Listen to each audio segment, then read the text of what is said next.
ng kababalaghan sa inyong lahat at hindi nilang matutungkuhan ang isang karanasang kapila-kilabot sa probinsya ng Quezon. Naway nakikita natin ang kababalaghan.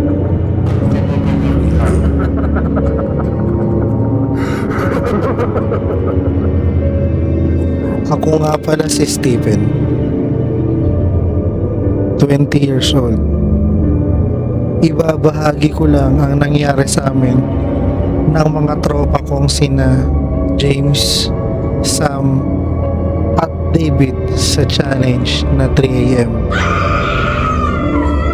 Nagkayayaan kaming magkakaibigan na mag 3 AM challenge sa school namin. Sa una ay di sila pumayag dahil natatakot sila na baka mahuli kami ng guard na umiikot sa school. Natawa naman ako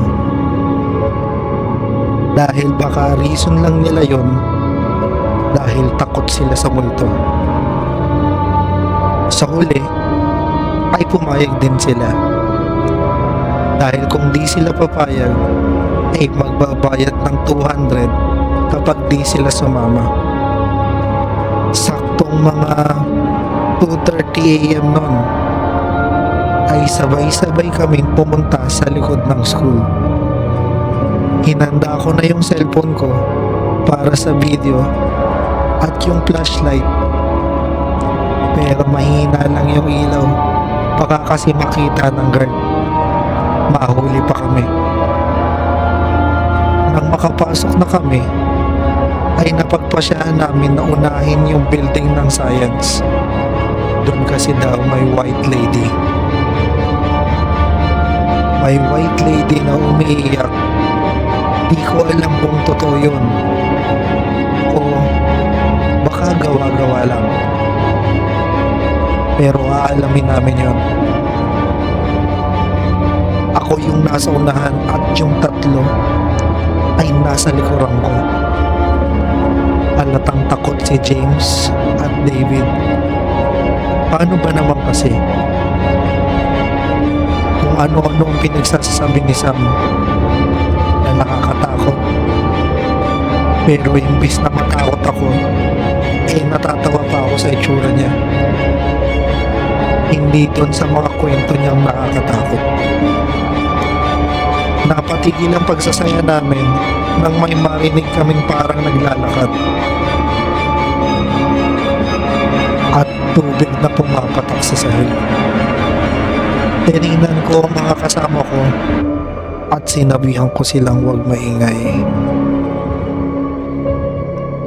dahil baka iyon yung white lady na tinutukoy ng mga estudyante sa building na ito. Nagtago kami doon sa may CR ng mga babae dahil yun lang ang may mapagtataguan namin ngayon. Lahat kami ay takot, pero itong si Sam di pa rin matigil sa pagbibiro. Sa pagbibiro niya tungkol sa mga multo.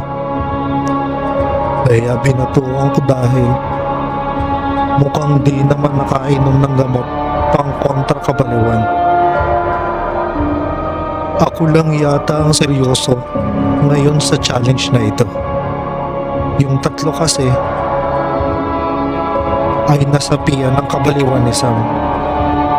Nakadungaw ako sa pinto at kinukuhanan ko ng video yung daan.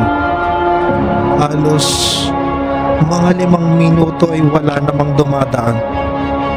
Walang dumadaan na nakakaiba. Pero napansin ko ang katahimikan sa paligid. Lumingon ako at takte. Iniwan ako ng tatlo dito sa may CR. Di ko yata napansin. Pero nang palabas na ako, sumarado yung pintuan ng CR sa dulo. Sinigaw ko yung mga pangalan ng tatlo kong nandun pa sila, pero walang sumasagot. Kaya nilapitan ko na lang. Hinanda ko na kamao ko para kaltukan yung tatlo. Pero nang buksan ko iyon, ay isang babaeng nakatalikod ang nakita ko. Agad akong kumaripas ng takbo habang nagmumura ako nakakita ko. Nakita ko na lumabas na pala yung tatlo. Udas at tawang-tawa sa itsura ko. Sabi nila na prank lang daw na yon. Nakita ko na naka-white lady na costume si Mark na kuya ni Sam at may dala-dalang pang timba na may lamang konting tubig. Pero takte, maikling wig yung suot-suot niya. Yung nakita ko ay mahaba at hanggang sahig pa. Kung wala lang siguro akong nakita ay matatawa ako sa kanila.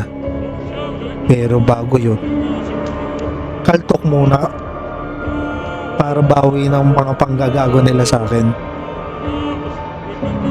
Gusto kong sabihin sa kanila ang nakita ko pero aasarin lang nila ako. Sabihin lang nila na bakla ako pag sinabi ko. Ang hirap talagang may tropa kang baliw.